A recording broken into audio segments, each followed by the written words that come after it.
game. To the real game of the round. Oh, God. I might as well just sit here for 5 minutes and not talk.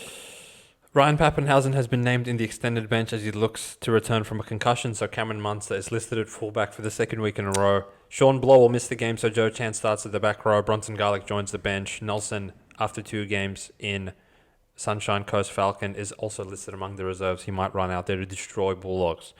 No changes to the side beaten by Roosters last week, but a couple of key men listed in the reserves. Tupanua, Montoya are back and potentially will get a call-up in this fixture. And? The Bulldogs are 7-point underdogs, and most have written them off. And this is where the shout-outs begin. Shout out to you, Matthew, the CEO and chairman of the Bulldogs. Do you write notes on this? I'll write them here. Shout out to you, Chris Crius, the vice captain and chairman of the Bulldogs. Shout out to you, Tim, the social media influencer of the Bulldogs that's always in our comments and has a review for this team, win, lose or draw. Does he? Shout out to all the other members of the kennel, waving the blue and white flag, win, lose or draw. But most of you cunts were not waving it after last week. And I don't blame you. I do. Shout out to Connor Tracy, the man that risked the health of his abdomen to come back and get raped by Roosters 32-12. He's back there. Shout out to Jacob Carraz. The only silver lining of last week was that we didn't have to watch you play fullback. True. Shout out to Bronson Jerry. Some things don't happen very frequent, which in this instance is you not scoring, so I expect a try from you this round. Robert Toyer's not ahead of you, so anything's possible. Shout out to Stephen Crichton. It's worth more than his value rises along with Bitcoins, but he still was not valuable enough to prevent the 32-12 raping last round. Can he match up with fucking Cyborg on the other side this week? I hope so. Shout out to Tuala. Oh, God. You go from Tupou to Coates. God help you. Shout out to Burden. It has been a month since your last good game, so I'm expecting big things from you, but you might fuck me over again. We'll see. Shout out to Galvin. They have taken down one of the 9 statues after last week's loss, but they're ready to fucking put it back with a potential victory this round. Shout out to Max King. The only blue you will wear, hopefully for the sake of the state, is the Bulldogs blue. Shout out to Bailey Hayward. Cameron Smith is actually waiting for him to arrive to Melbourne to take notes from him on how to play hooker. He might get 600 games played in the 9 position. He's that good. Sam Hughes, probably not the game for you to get your hat trick, so we might have to wait till next year. Shout out to Kickout, the enforcer of this Bulldogs pack. That enforced a 32-12 raping at the hands of the Roosters last round. Don't think I've forgiven you cunts yet. Aww. Shout out to Preston, future Australian Kangaroos captain and New South Wales captain as well. Shout out to Salmon. The LAPD was not able to hack into his phone, so I think they're going to use the NYPD. We'll see if he's still there by next week. The pictures he has of Gus, of Serraldo, he stashed them somewhere. No one can get to them. It's not a cold Shout out to Kurtman, Academy Bleeds Maroon. Shout out to Harry Hayes. He will be alongside Preston. Both in the Australian Kangaroos jersey and for New South Wales as well. Shout out to Karen. He's a pretty good player. Why not? Shout out to Reed Marnie. The 20 minutes you got probably will decrease to 7 minutes this round, as now you are the 14th best hooker in Canterbury. Shout out to Tupanua. Why? On the reserves, because he might get in there. Will it be your hamstring or will it be you shoulder charging someone that will cause you to miss next week's game? There as well. Shout out to Montoya. I truly hope you get Anari out of the lineup this week. Please get back in there. Shout out to Serraldo for not listening to the podcast and putting fucking Tualis, keeping me in the lineup with an even better fucking high-flying winger. Shout out to Gus, the man that didn't know Galvin but signed him. 7.5, almost $3 head-to-head, and a lot of the world putting a pencil through this Bulldogs team. Christopher, what do you think happens in Melbourne come 8 p.m. on Friday night? See, I don't know which one will be more entertaining between this and another game to be my upset alert. But listen up, Doggies fans. This is it. I mean, the bookies are basically saying to me, this team is awful. Because if Hughes, Pappy, Nelson, Howarth, Warbrick all play, this potentially could be 12.5. Yep. Which means you cunts have learnt nothing from about a year ago when you were 12.5 and you went there and won. I have to take Dogs. Whatever the line is on the day, I have to. I mean, how can you lay anything with this team? Melbourne have no incentive. Melbourne have won every game under Hughes, By I don't know how, but Without they Hughes. have. Without Hughes, they've won every game, and without Nelson, and without Howarth, and without Warbrick, they've literally won every game. Someone explain that to me. I don't know. They're that good. And Dogs are truly, everyone's given up on them. Even the Dogs fans know that they've given up on their team. And I think that's just a perfect green light to take them. I have so much more faith in this rubbish piece of shit Dogs team than Raiders. And almost every other underdog this round except for one, which will truly be comedy coming later in the podcast. But I actually, if you lay, I'm going to say this early, and usually we say this in the room. If you lay 7 with Melbourne, it doesn't matter if it wins or loses. It's actually just a shit bet. There is no reason to lay 7 with this Melbourne team. Yes, they haven't covered 7 in any of their games. 1, 2. They are back at home after beating the 5-time champs of winning the absolute thriller in Manila when they really shouldn't have won.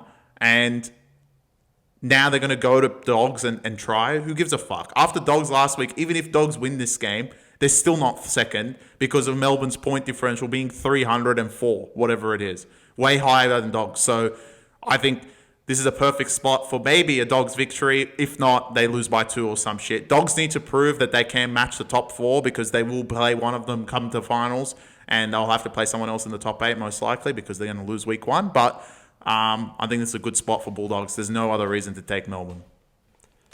I'm glad we're back on the same page, mate. I completely agree with you. Every fucking phase of what you just said is very accurate. I do want to call some Bulldogs fans out, and there's a lot of them that have had this take.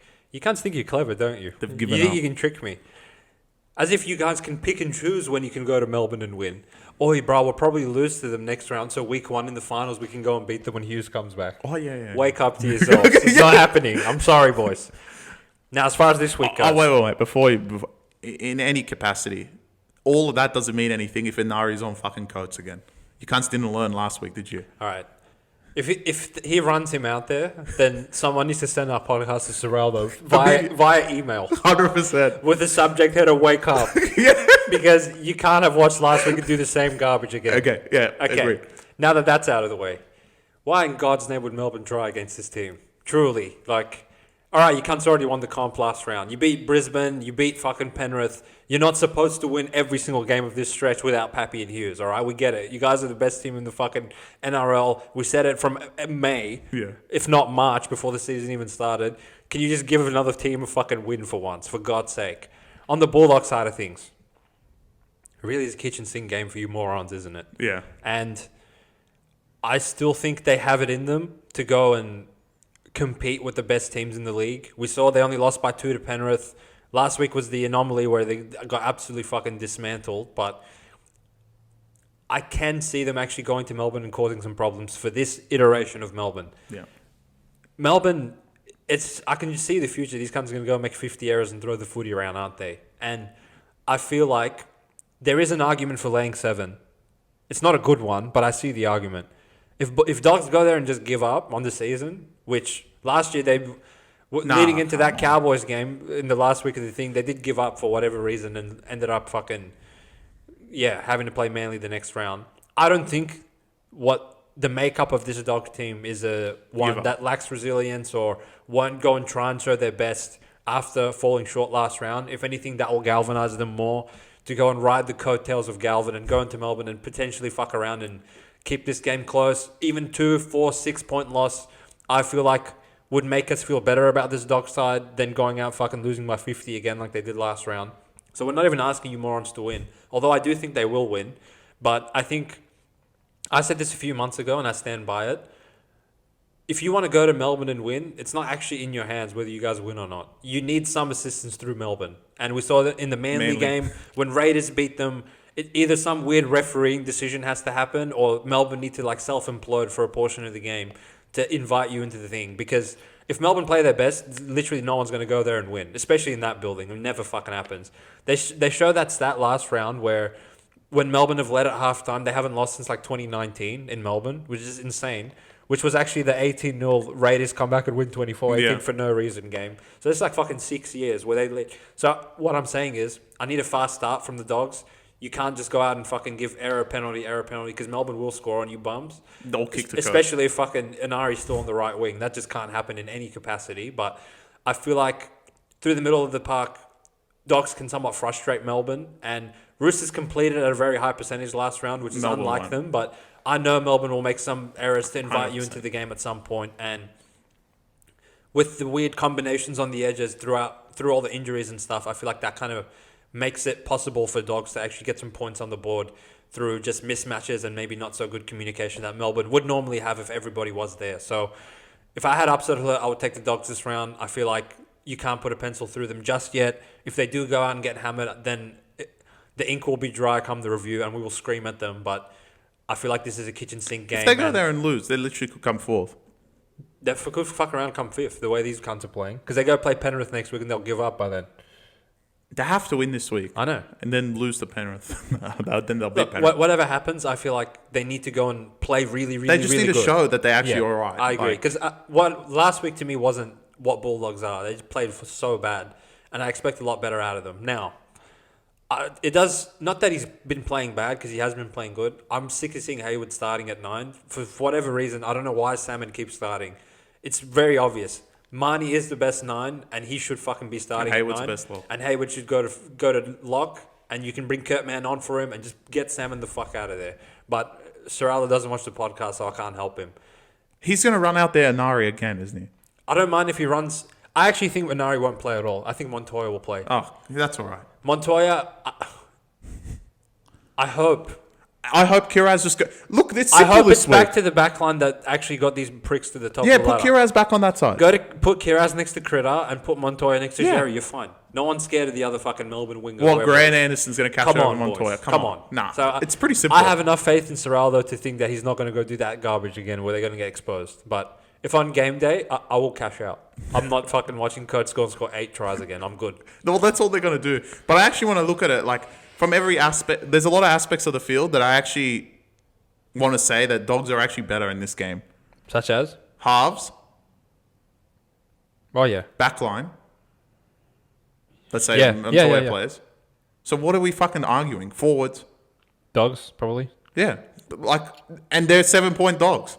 Yeah, it's the Harry Grennan monster. Yeah, I know, but like, come on, bro. How many weeks are they going to win? Realistically, Realistically, Guns could call me insane, but considering if Pappy and Hughes both don't play, I would have this at like, 2.5. yeah. Yeah, that's right. This Dogs team is like literally full strength. I know. What the fuck's going on? Serraldo, wake up. Yeah, I don't get it. Pappy's going to play, though, isn't he? If he plays, does that change anything for you? No. I'll still take Dogs. Same. It's a kitchen I sink feel game. like you could get 8 if Pappy plays. Yeah, it's good. Yeah. 10. Give us more. Get Nelson in. Where's Hughes? Here we go. But the comedy show begins. In the event that Dogs get hammered, just prepare for what's coming. It might be the biggest blow up ever. Yeah, I agree What with quitters? you. What quitters? Yeah, Yeah. I agree with you. But I believe in them. It's all Galvin's fault. though. Again, shout out to you, Matthew, who also believes in them this round. Moving on to